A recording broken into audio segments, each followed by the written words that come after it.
ఓం సాయిరామ్. బాబా భక్తులందరికీ నమస్కారం అండి. మన బాబా గారి దయ వల్ల మనందరం బాగుండాలి, సంతోషంగా ఉండాలని కోరుకుంటున్నాను ఫ్రెండ్స్. ఇక ఈరోజు మన బాబా గారు ఈ విధంగా చెప్తున్నారండి. తల్లి, ఇన్ని రోజులు నీ నిరీక్షణకు ఇది శుభారంభం. ఇది నీ వెనుక, ఇది నీ కోసం నేను తీసుకువచ్చిన గొప్ప శుభవార్త.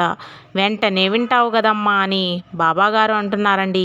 ఈరోజు బాబాగారు తన బిడ్డలు ఎన్నో రోజుల నుంచి ఎదురు చూస్తున్నటువంటి వారి నిరీక్షణకు ఈరోజు మంచి శుభారంభం కలగబోతుందని చెప్తూ ఉన్నారు. అంటే ఇక్కడి నుంచే మనం ఏదైతే సమస్యలతో పోరాడుతున్నామో ఆ సమస్యలకు ఒక మంచి ముగింపు ఇచ్చి ఈరోజు ఈ రోజు నుంచి ఒక అద్భుతమైనటువంటి జీవితాన్ని నాంది పలకబోతున్నారండి.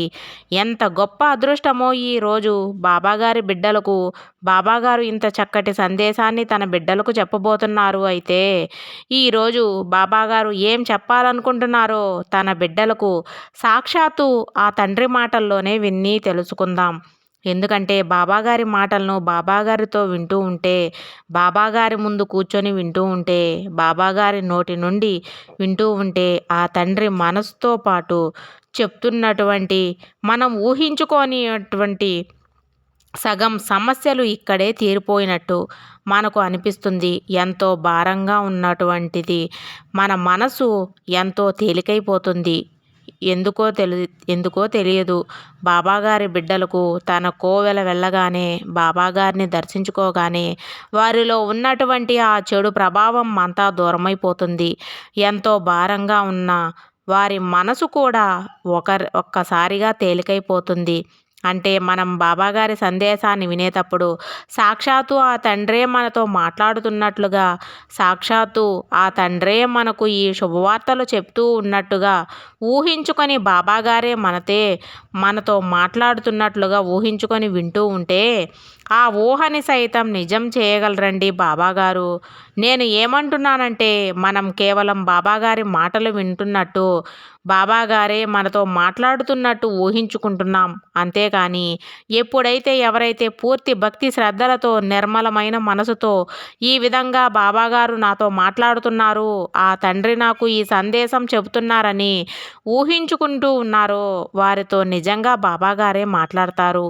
ఆ తండ్రే వారి సమస్యలకు కూడా పరిష్కారం చూపుతారండి. ఇది చాలామంది బాబా బిడ్డలకు అర్థమయ్యే ఉంటుంది. ఎవరైతే పూర్తి భక్తి శ్రద్ధలతో బాబాగారి పైన అమితమైన ప్రేమతో ఉంటారో, ఆ సందేశాలు వింటూ ఉంటారో వారికి సాక్షాత్తు ఆ తండ్రి మాట్లాడినట్టే అనిపిస్తూ ఉంటుంది. అప్పుడే మన మనసుకు కూడా ధైర్యం. ఎప్పుడూ కూడా ఎదుటి వాళ్ళు మాటలు చెబుతూ ఉన్నప్పుడు, మనకు మంచి చెబుతూ ఉన్నప్పుడు వారిని ఒక ఎదుటి మనిషిలాగా చూస్తే మనం వినేసి వెళ్ళిపోతూ ఉంటామండి. అదే మనం ఎంతో ఇష్టపడుతున్నటువంటి, ఎంతో భక్తి శ్రద్ధలతో పూజించుకున్నటువంటి మన బాబాగారు ఆ వాక్కుని మనకు చెబుతూ ఉన్నారంటే మాత్రం ఆలోచిస్తే తప్పకుండా దాని గురించి, ఆ వాక్కు గురించి మనం దీర్ఘంగా ఆలోచిస్తాం. ఆ తండ్రి చెప్పిందంతా కూడా పూర్తిగా విని ఆ తండ్రి మార్గంలో నడుస్తాం.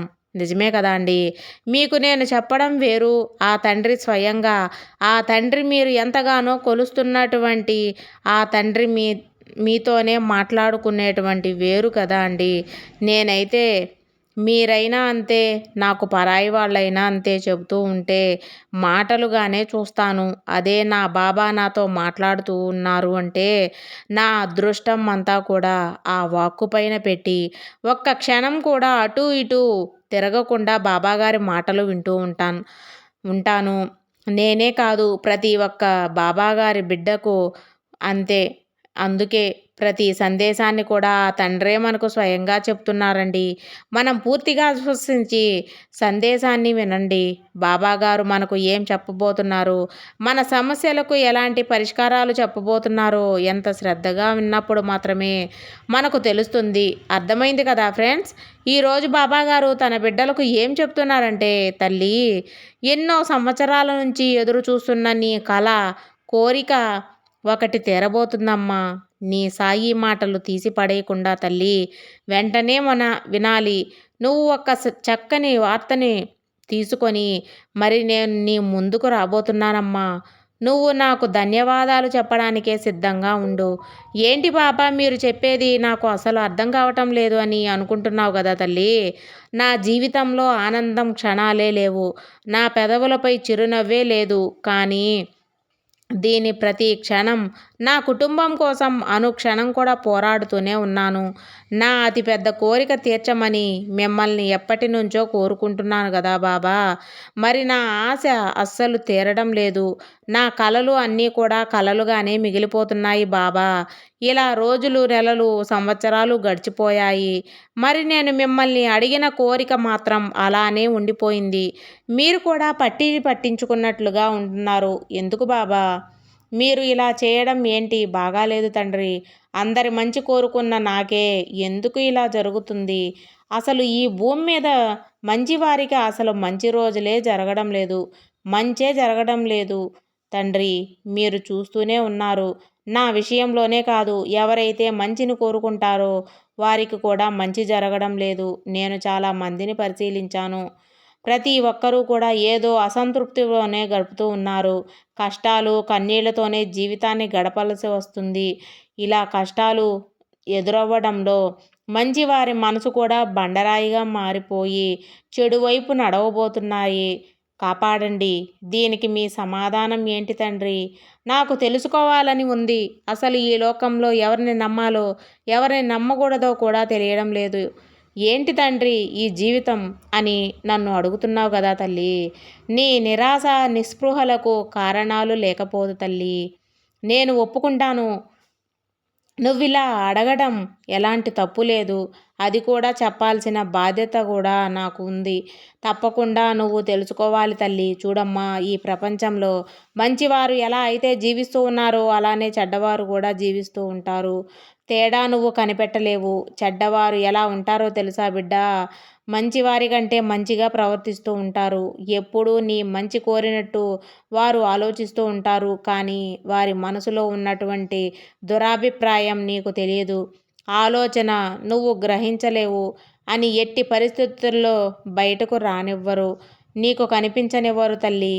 కావాలంటే నువ్వు నీ మాట వినకుండా ఉంటావేమో, కానీ వారి మాట మాత్రం వినకుండా ఉండవు. తప్పకుండా వారు చెప్పేటువంటి అంతలా నటిస్తారు. నీ మంచి మనసుతో అందరికీ మంచే చేస్తావమ్మా. అదే నీకు, నీ కుటుంబానికి శ్రీరామరక్ష అవుతుంది. గుర్తుపెట్టుకో తల్లి. ఇలాంటి దుష్టులు, దుర్మార్గులు ఎంతమంది ఉన్నా సరే వారి నుంచి బయటకు తీసుకురావాలనేదే నేనున్నాను. కానీ దీనిలోని ప్రయత్నం ఉండాలి. ఎవరిని కూడా గుడ్డిగా నమ్మకూడదు. సాయం చేయడం మంచిదే తల్లి. కానీ చెడ్డవారికి సహాయం చేయడం అది నీకే ప్రమాదంగా మారుతుంది. గుర్తుంచుకో. వారు ఏ సాయం అయితే నిన్ను కోరారో అది చేయడం వలన నీకు ఎలాంటి ప్రభావం జరగబోతుందో ఒక్కసారి ఆలోచించు. నీకు ఎలాంటి దుష్పరిణామం లేదన్నప్పుడే వారికి సహాయం చెయ్యి. లేకపోతే మాట దాటేసి ముందుకు వెళ్ళిపోతావమ్మా.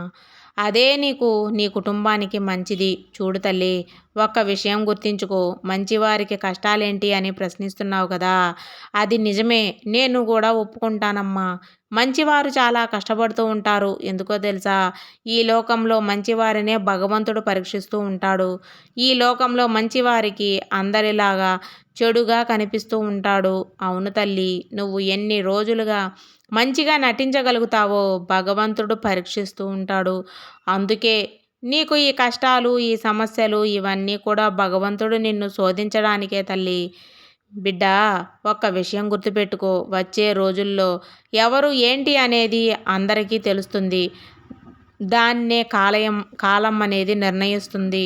ఇన్ని రోజులు పరీక్షించిన ఆ భగవంతుడు నీకు ఒక గొప్ప జీవితాన్ని అందిస్తారమ్మా. ఎందుకంటే నువ్వు ఎటువంటి పరిస్థితుల్లో కూడా చెడు మార్గంలో నడవలేదు. భగవంతునిపై నమ్మకాన్ని కోల్పోలేదు. నువ్వు ఆ తండ్రినే విశ్వసించావు. ఆ తండ్రి చూపిన మార్గంలోనే నడిచావు. ఏ రోజుకైనా నా జీవితాన్ని బాబాగారు మారుస్తారు అనేటువంటి ఆశతో ఉన్నావు. ఆ ఆశ వమ్ము కాదు తల్లి. తప్పకుండా అతి కొద్ది రోజుల్లో అందరూ ఆశ్చర్యపోయేటువంటి జీవితాన్ని నువ్వు అందించబోతున్నావు.